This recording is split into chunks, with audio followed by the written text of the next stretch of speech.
Di salah satu wilayah paling terpencil dan keras di dunia, sebuah transformasi besar sedang terjadi.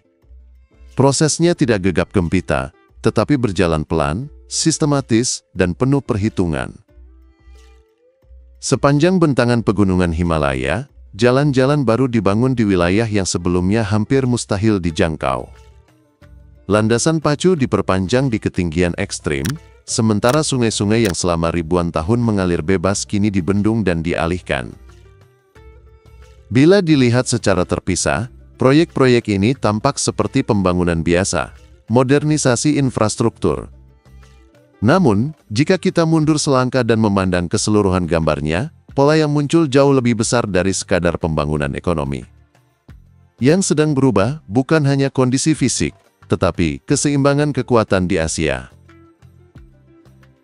Skala proyek ini begitu masif hingga hanya dapat dibandingkan dengan pembangunan di masa perang.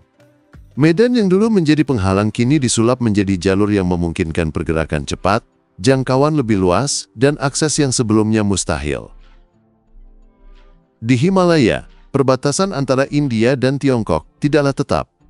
Garis ini dikenal sebagai Line of Actual Control, batas de facto yang lebih ditentukan oleh siapa yang hadir di lapangan daripada oleh perjanjian resmi.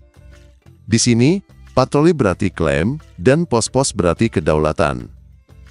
Dengan membangun infrastruktur yang tampak sipil namun memiliki fungsi militer, Beijing sedang menyampaikan pesan tanpa harus mengucapkannya. Lokasi-lokasi yang dipilih untuk proyek-proyek yang berada di ketinggian yang menguntungkan secara militer, cukup tinggi untuk memandang ke seluruh wilayah Asia Selatan. Selain nilai strategisnya, Tibet juga kaya akan sumber daya alam, kromium, tembaga, litium, boraks, dan yang semakin penting di era energi baru, uranium. Namun, mineral hanyalah satu bagian dari gambaran besar. Fokus Tiongkok jauh melampaui pertambangan, kendali wilayah, dan pengaruh politik.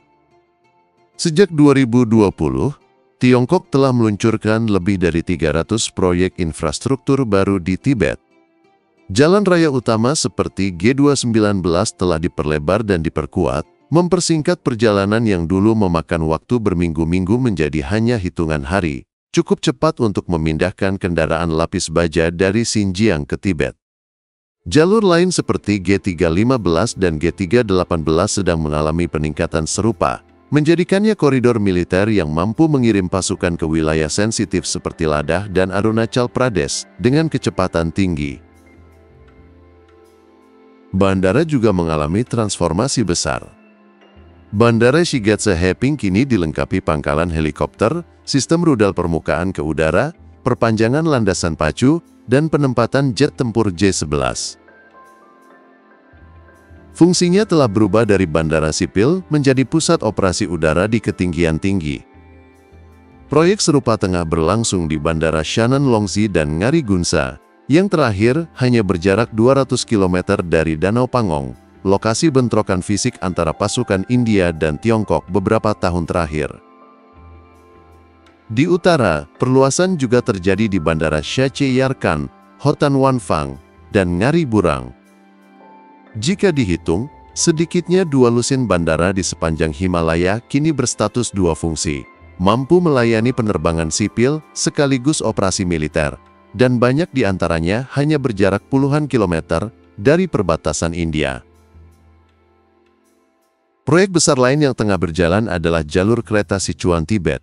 Setelah selesai, jalur ini akan menghubungkan Chengdu dengan Lhasa dalam waktu kurang dari 13 jam. Kecepatan ini tidak hanya bermanfaat untuk transportasi sipil, tetapi juga memungkinkan pergerakan cepat pasukan, amunisi, dan peralatan melintasi 1.600 km medan pegunungan.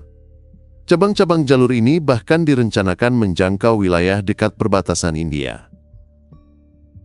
Beijing membangun kekuatan tidak hanya melalui jalan dan jet tempur, tetapi juga bendungan dan turbin. Tibet adalah hulu dari sejumlah sungai besar Asia seperti Brahmaputra, Mekong, dan Salween, yang mengalir ke India, Bangladesh, Myanmar, Laos, Thailand, hingga Vietnam.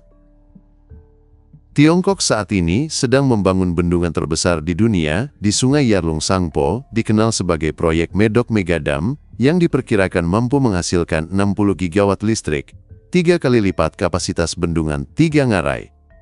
Nilai strategisnya tidak hanya pada listrik, tetapi juga potensi pengendalian aliran air.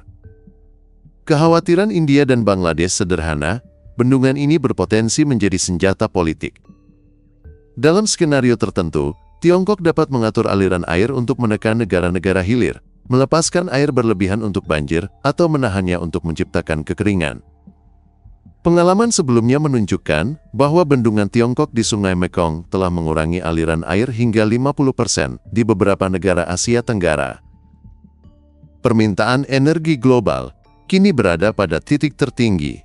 Ledakan teknologi kecerdasan buatan menyebabkan pembangunan pusat data raksasa yang membutuhkan listrik dalam jumlah luar biasa. Satu pusat data skala besar bisa mengonsumsi 100 hingga 200 megawatt, cukup untuk menyalakan sebuah kota kecil. Tiongkok melihat Tibet sebagai simpul energi masa depan. Sungai-sungainya mengalir sepanjang tahun, dan ketinggiannya memberikan keunggulan alami untuk pembangkit listrik tenaga air. Dengan mengintegrasikan bendungan, jalur kereta, dan jalan raya, Beijing sedang menyiapkan Himalaya bukan hanya sebagai zona perbatasan, tetapi sebagai pusat energi strategis untuk puluhan tahun kemudian. Secara strategis, fokus utama militer Tiongkok berada di pesisir timurnya, terutama terkait Taiwan. Namun, setiap konflik di sana hampir pasti menarik keterlibatan kekuatan asing. Jika itu terjadi, Tiongkok berisiko melemahkan pertahanannya di barat, memberi peluang bagi India untuk memperkuat posisinya di wilayah sengketa seperti Aksai Chin, atau bahkan mengganggu jalur ekonomi vital seperti koridor ekonomi Tiongkok-Pakistan di Gilgit-Baltistan. Dengan membangun infrastruktur yang kuat di Himalaya, Beijing ingin menutup celah peluang itu, memastikan bahwa bahkan jika pasukan mereka sibuk di timur, garis pertahanan di barat tetap solid.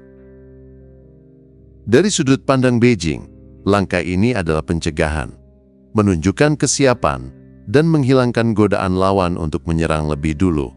Namun, dari perspektif New Delhi, pembangunan masif ini terlihat seperti perluasan bertahap yang mengancam status quo. Ini adalah ironi di Himalaya. Upaya untuk menstabilkan situasi justru bisa mempercepat ketegangan. India sendiri tidak tinggal diam. Negeri itu mengoperasikan lebih dari selusin pangkalan udara di utara, tetapi kesenjangan kemampuan udara tetap mencolok.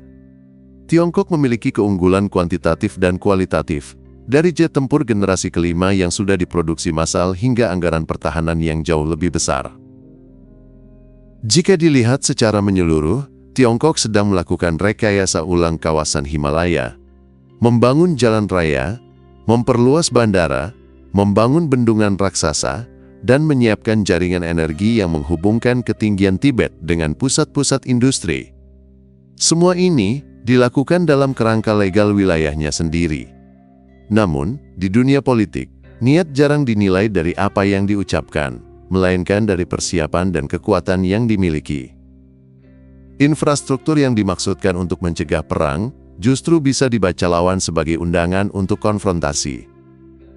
Pertanyaannya, apakah Himalaya akan menjadi sabuk stabilitas yang menghalangi konflik, atau justru menjadi jalur cepat menuju benturan besar?